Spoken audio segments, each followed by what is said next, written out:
I used to come to this park like once a week during COVID because everywhere was closed except for like a Starbucks in our town square. So I'd bike over there and then bike back to this park, and I get like a sandwich from there and eat it here. So decided to come back for the sunrise. I tried to record that video during the sunrise. By the time I actually got a take that wasn't terrible, it was like dark. But you know, it is what it is. Let me put this somewhere else so I can sit up properly. One thing I've taken from my kind of boring, sad week is I don't want to feel like I've burned any bridges anywhere. And I don't think I've really burned bridges here.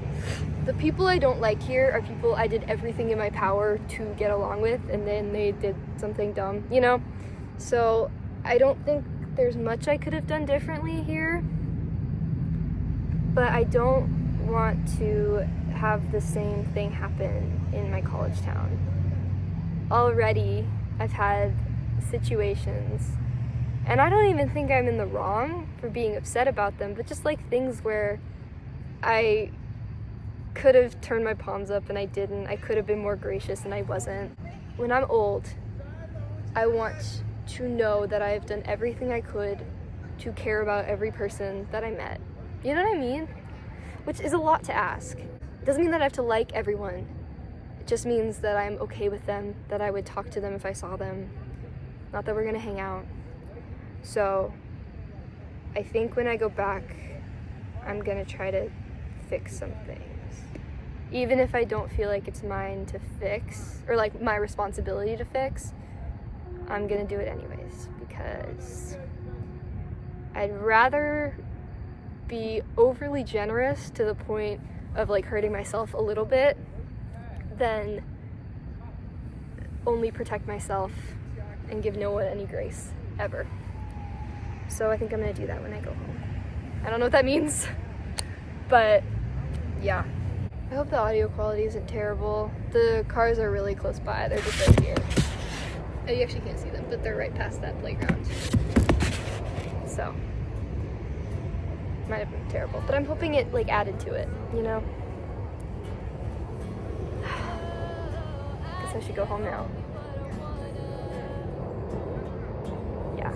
Okay, I'll see you later. I knew happiness when I saw it.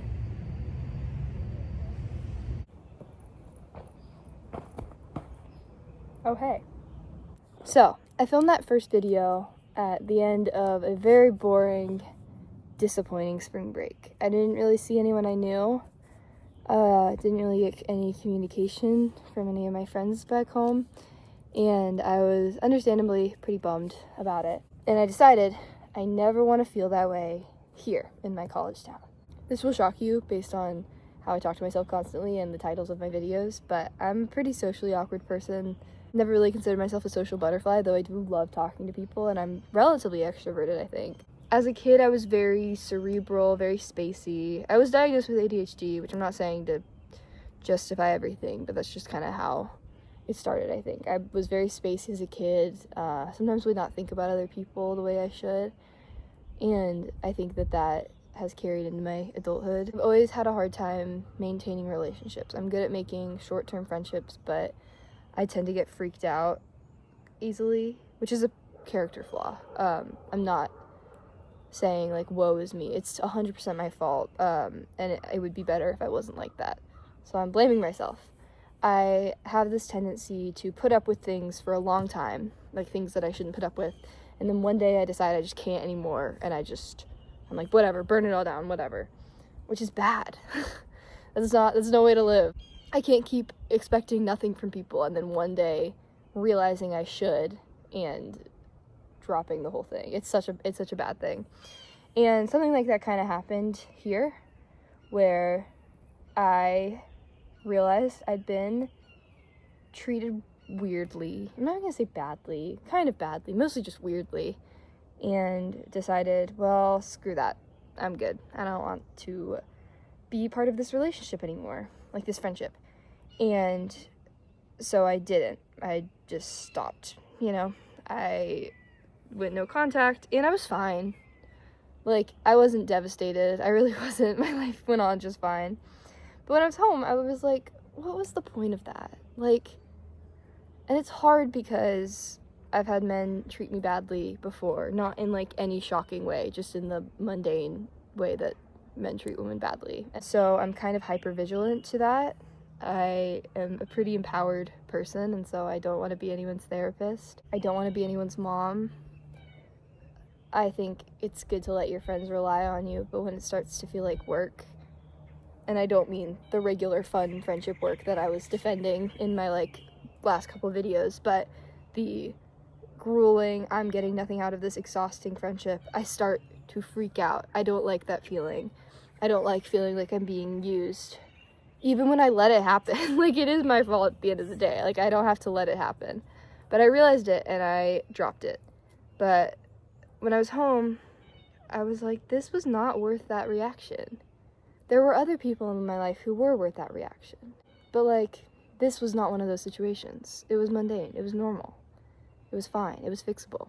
So I thought about it my entire drive back, which is 5 hours long. And I got here and I wrote a letter. I think it's well written, honestly. I took a picture of it because I was like, this is like, I'm saying something here. And the biggest point that I made multiple times in the letter was, I meant what I said, but not the intensity of it, which I think is a very good, like, middle of the road stance. Like, I meant to be mad. I was right to be upset, but not to the degree that I was. And what did I get from that? I don't know. The person saw it. I guess we're good now.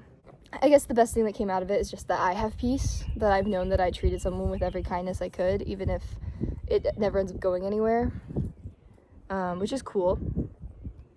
And I can proudly say I haven't burned any bridges my freshman year of college. I mean, who knows? I still have like 3 weeks left, so maybe some crazy stuff will happen, but I think I'm good. And that's a relief, you know? I don't want to feel that way. Once again, I meant what I said, so I don't think I was wrong, but the intensity was too much. And I'm trying to be an adult, which is all of us are trying to do, right? Just be more adult, more mature, more cool. I moved, and I might be crooked. I'm gonna try and fix it in post, but if not, this is just what it is. But I like this scenery. So about a month ago, I want to say, I made a video called "It's Tough Liking People More Than They Like You," and it was actually my first video to ever get over 1,000 views, which I guess is a good thing. I guess it means people can resonate with what I'm saying. And in that video, basically the impetus for me making it was I had felt like I went to this new place and did not make friends as fast as I expected, and was also struggling to maintain friendships back home. And a lot of that is very normal. That's just like the college experience. But I felt like I was falling behind and I was anxious about it. And it was a bad time. A big part of that for me was me feeling like I was growing apart from my best friend, who's a year younger than me. So she's still back in my hometown. And she's never been a great texter. And it was really hard for me. I didn't see her over spring break because she never reached out. And it bummed me out like bad. It made me really, really sad, and I just kind of accepted, like, I guess that's not happening, because I didn't want to beg, because I felt like I had been for months, to no avail. So I just kind of accepted that that was the end, which was very, very hard for me. Like, I was very sad about it. And then the other day, like about a week ago, I got this really, really nice long text from her saying, hey, like, I just want to make sure we're okay, like, I really care about you. I've been so busy, and like, I know I haven't been a good friend, but I like really care. And it was so nice to hear, because I didn't want to have to be the one to be like, hey, I'm mad at you, you know, like, that's ridiculous. I would never do that. So for her to realize, like, oh shoot, like, she's probably upset about you, was like really, I felt very seen, which was nice. And we ended up working things out, and I was honest with her. I was like, yeah, I mean, like, if I'm being honest, it did hurt my feelings. Like, I miss you a lot. I'm not, like, mad. It just, like, made me sad that we didn't talk.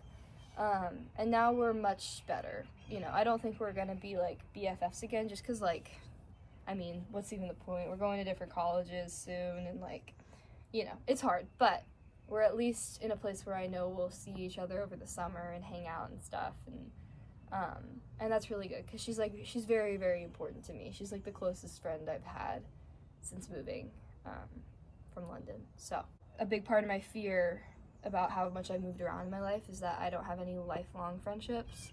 So the sooner I can start on those, the better, because I don't know anyone besides my family from when I was like a little kid, and I'm more in those friendships that I'll never have. So I'm glad that that's worked out. That was very heartening for me because that was one where I really didn't want to be the one to fix it because I wasn't even sure if she knew anything was wrong. And like I said, it would be weird for me to be like, hey, I'm mad at you, by the way. So I'm really glad that that all worked out. I just want to fix everything. I know you can't make people love you, but you can a little bit. You can try, and that's all I've been doing is just trying. Yesterday, I ended up tagging along to a party with a bunch of people who I'm like acquaintances with but haven't quite reached the like threshold of friends, and I almost didn't go because I thought it would be awkward, and I'm so glad I did because it was awesome, and now I feel like I'm actually friends with these people and I have like bonds with them. That was a big regret last semester, is that I didn't really talk to people because I just kind of assumed they'd come to me, which like obviously is not really gonna happen. And so I had this regret of like, oh shoot, maybe I've like squandered my chance with these people, maybe they think I'm like weird. But like nobody cares, it's all good, like it's fine. Which has been really, really nice. Everything's looking up for Soph. It's nice. I'm nervous to put this out because I'm being somewhat open with like my actual personal life. Normally I kind of talk either in like past tense or with really vague terms, but like I literally could not make this video without getting a little bit specific. So I'm anxious because there's a couple people I know in real life who have found this channel. So I'm anxious about that, but just being honest, I mean, nothing I'm saying here is something I wouldn't say to like anyone that I'm even like semi-close with. You know, like I would say this to like a very low maintenance friend, like, you know. I guess that's it. Those are like my main thoughts. This is a topic I'm gonna keep coming back to again and again because I struggled with socializing when I was young, and so now I'm doomed to be obsessed with it for the rest of my life, forever and ever and ever.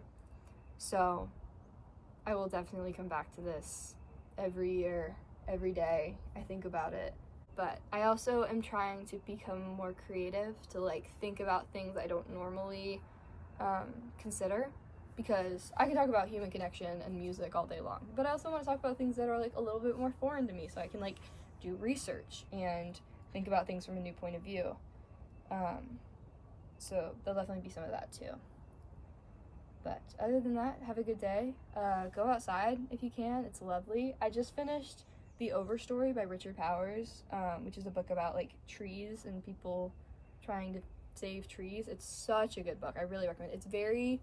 It's like shocking how readable it is based on how complicated it is, because there's like 10 main characters, and but you like remember what every single person does and like what their role, like it's very well written, because like a lot of times stories like that are so hard to follow, even with less main characters than that. So it's a really good book, and it's all about the importance of trees and not cutting down 1,000-year-old trees just to make a little bit extra money, which is obvious, but it definitely like gets you very impassioned reading it. And that was a big reason why I wanted to go on a hike. I'm trying to think of like a stellar closing line that'll really tie it all together, but unfortunately this was just my stream of consciousness, and the stream has no end.